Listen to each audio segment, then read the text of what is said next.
Bela, ela acorda por volta das 8. Tem uma soneca das 10 às 10h45. A segunda soneca, 1h30 às 2h. E a terceira soneca, das 16h40. Essa soneca, a mãe diz que vai só uns 10 minutinhos e ela já acorda quando consegue. Ele está tendo muita dificuldade na terceira soneca. Sono noturno por volta de 19h30, 8h. E depois ela acorda de 30 a 40 minutos depois que dorme, ela já acorda.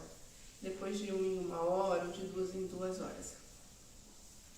Que eu começaria aqui, olha, o horário da Bela, não deixar mesmo passar de 8 horas. Se ela acordar um pouquinho mais cedo, por exemplo, umas 7h30, 7 horas, 7h30, não que seja ruim, tá, gente? O horário ideal para acordar é entre 6 e 8 horas. Para quê? Para não prejudicar as sonecas ao longo do dia e para a criança não ir dormir muito tarde. Por quê? Falando um pouquinho da noite, né? Os hormônios do crescimento são liberados principalmente na primeira parte da noite, no primeiro bloco, onde ele tende a ser maior, porque a gente passa mais tempo em sono profundo. Então, uma criança, por que uma criança tem que dormir cedo? Não sou eu que falo, existe um estudo que fala que essa criança ela é mais beneficiada quando ela dorme mais cedo, porque os principais hormônios de crescimento são liberados na primeira parte da noite, tá? Então, uma criança que vai dormir mais tarde, ela acaba sendo prejudicada, certo? Então, o horário que vai acordar, a gente olha primeiro, não passar das 8, se possível. Assim, ela vai conseguir, você vai ver, ela vai conseguir fazer as 3 sonecas sem problema nenhum. Vai puxar um pouquinho o horário das sonecas. Por exemplo, se ela faz a primeira soneca às 10 horas, ela vai fazer a primeira soneca entre 9 e 9h30, tá? As janelas de sono da Bela estão ideais, tá, mamãe? Não vejo problema nenhum. Só ficar atento mesmo para não passar de 2h30, que é o esperado para essa fase de 5, 6 meses. Entre 1 hora entre 1h30 e 2h30 de janela está adequado para a criança. Contanto que ela não apresente sinais de sono antes. Sabemos que tabelas são só tabelas, os bebês não leem tabelas. Na verdade, a gente precisa observar os sinais de sono da criança, né? Que geralmente são bocejar, coçar os olhos, coçar a orelha, em cima da sobrancelha ficam mais avermelhadas. Cada criança tem seu sinal de sono, na verdade. Mas, então, a gente precisa observar o sinal de sono da criança e não só ficar focado naquele horário que existe em tabelas, na internet, enfim. Não deixa passar disso. E também, como essa última soneca dela tá difícil de acontecer, se você puxar o horário dela acordar, muito provável que ela vai conseguir fazer essa terceira soneca mais cedo. Com isso, não vai atrapalhar o sono noturno, entende? Em breve, lá para entre 7 e 9 meses, vai existir essa transição de 3 para 2 sonecas. Mas ela é muito nova ainda para não fazer a terceira soneca. Caso você não consiga de jeito nenhum que ela faça a terceira soneca, insista no cochilo ponte, nem que seja um pouquinho mais tarde.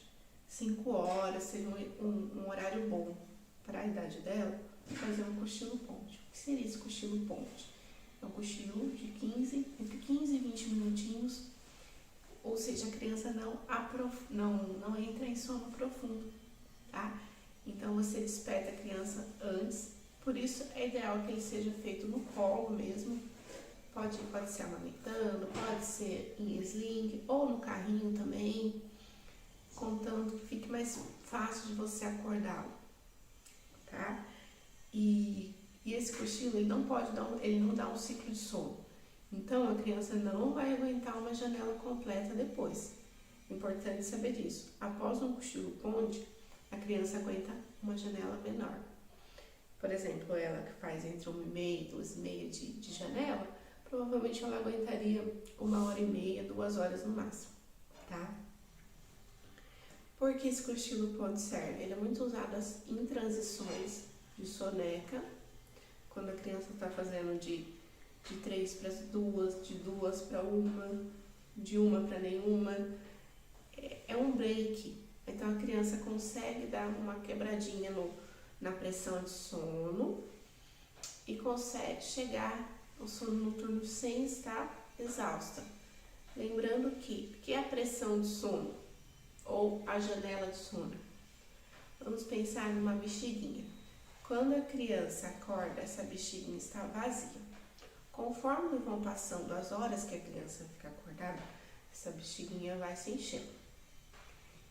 Quando eu ofereço sono para a criança, ela esvazia, a criança dorme, a bexiguinha esvazia. Quando ela acorda, a bexiguinha volta a encher de novo, tá? Então, e o que acontece quando a criança não é oferecido a soneca para a criança ou o sono noturno fica muito atrasado? Essa bexiguinha é como se ela estourasse. Quando ela estoura, o que acontece? Aumenta muito o nível de cortisol na corrente sanguínea dessa criança. E o cortisol, ele tem o mesmo efeito da gente tomar um energético ou da cafeína no nosso corpo.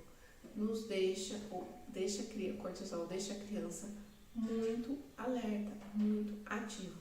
A criança passa a não conseguir dormir, aquela briga com o sono. Muitas pessoas acreditam que deixar a criança acordada vai facilitar para ela dormir a noite inteira. Há estudo comprovando que isso é mito. Não existe isso. A criança que ficou muito tempo acordada tem um nível de cortisol muito alto. Então a criança vai ficar agitada. É aquele sono super agitado, onde fragmenta muitas vezes, acorda a cada ciclo de sono ou até menos de meia hora, de 20 em 20 minutos. Ou a criança briga muito para dormir, ou ela dorme muito rápido, porém ela pica muito sono e acaba ainda acordando de madrugada, né? São os bebês madrugadores que acordam, na verdade, antes das 6 da manhã, certo? Então, essa pressão de sono, que é a janela de sono, ela deve ser muito bem observada para que a criança não passe do tempo de dormir. E tem o outro lado também. Se essa bexiguinha não estiver tão cheia, ou seja, você oferecer sono para a criança antes do tempo, provavelmente ela não vai conseguir dormir também, concorda? Porque essa bexiguinha tem que estar assim. E o cochilo ponte, vou dar esse exemplo também. O cochilo ponte, quando a criança está fazendo a transição, que nem eu falei agora há pouco. Então, por exemplo, a bexiguinha da criança está bem cheia, mas ela não está conseguindo dormir, ela está brigando. Então, você sai com ela no sling, dorme no colo, um breve cochilo de 20 minutinhos. Aí dá uma diminuidinha na pressão de sono e a criança consegue acordar bem e voltar às suas atividades normais, à sua rotina e chegar até o sono noturno. Tá? Então aqui, no caso da Bela, eu avaliaria se não está acontecendo isso, sabe? Se não está passando muito tempo da hora dela dormir, porque ela pode picar esse sono, né? E também as questões de introdução alimentar, que vai começar agora com 6 meses, pode vir a atrapalhar também, tá? Muitas pessoas acreditam que quando a criança começa a se alimentar de sólido, ela vai dormir melhor. Mas o que acontece, às vezes, é o contrário. Justamente porque o sistema da criança ainda é imaturo, ela só conhecia o leite até então, a textura do leite, o sabor do leite, e ela começa a se alimentar de sólidos, de diferentes categorias, que pode causar gases, mal-estar, desconforto à noite. Então, muita atenção aí na hora de introduzir a alimentação sólida e também observar se não tem dentinho nascendo, porque nessa idade, com 5, 6 meses, a gengiva já está para nascer dente ou já está salivando, avermelhado, inchado, todo aquele processo da dentição. Isso causa desconforto. E todo desconforto vai prejudicar no sono, né? Sabemos que o inimigo número 1 do sono é o cortisol. Por quê? Quando a gente tem dor também a gente libera o cortisol. E onde tem cortisol não tem melatonina, que é o hormônio do sono. Eles não dão certo, tá? Então eu preciso olhar, olha só como o sono ele é muito amplo. Eu preciso olhar se a criança está com algum desconforto ou não. Saltos de desenvolvimento deixam a criança insegura, com necessidade de conectar com a mãe. Às vezes as mães falam, mas meu filho está mamando mais, acordando mais vezes para mamar. Às vezes essa mamada não é nem nutritiva, não é questão de se alimentar de fome genuína, mas é questão emocional. Então, o que eu recomendo, muito momento de alta conexão, frases de segurança, a mamãe está aqui, tá tudo bem, se você precisar estarei aqui, pode dormir. Com certeza isso vai ajudar demais, tá? Outro caso que a gente precisa avaliar, já falei das atividades, mas no caso do Bernardo de 1 ano e 4 meses, mas agora eu vou falar da Bela. A Bela provavelmente está aprendendo novas habilidades com essa idade, como sentar, rolar, ela já deve estar rolando muito bem. Então, o tummy time ainda é uma atividade muito boa para ela praticar. Deixar sentar, lógico, com segurança, né, no chão, no tapetinho, com segurança, brinquedos por perto, para que ela pratique essa habilidade. Muitas crianças, quando não praticam as habilidades, elas vão acordar à noite para praticar. São os copinhos, lembra?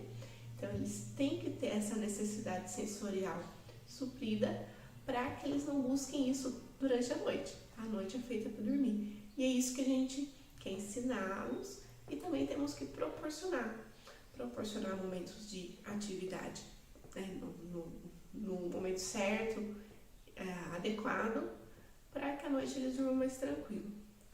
Busque o que relaxe ela antes no ritual noturno. Se ela gosta de uma massagem, um banho, uma musiquinha, abaixem as luzes já por volta das 18 horas, para ir preparando o corpinho para produzir melatonina, certo? Então a gente precisa cuidar de tudo isso para proporcionar um sono de qualidade. Então essa é a minha avaliação breve. Lógico que eu precisaria analisar muito mais a fundo para poder, num acompanhamento, num atendimento, mas brevemente falando seria isso para essas idades. Alguns pontos essenciais para a gente olhar, que não pode ser passado despercebido. Espero que tenham gostado e fiquem atentos que essa semana ainda eu vou colocar outro link para análise de rotina. Deixe o nome do seu filho, a idade, os horários, que eu vou fazer um vídeo para analisar para vocês. Um grande beijo e até mais!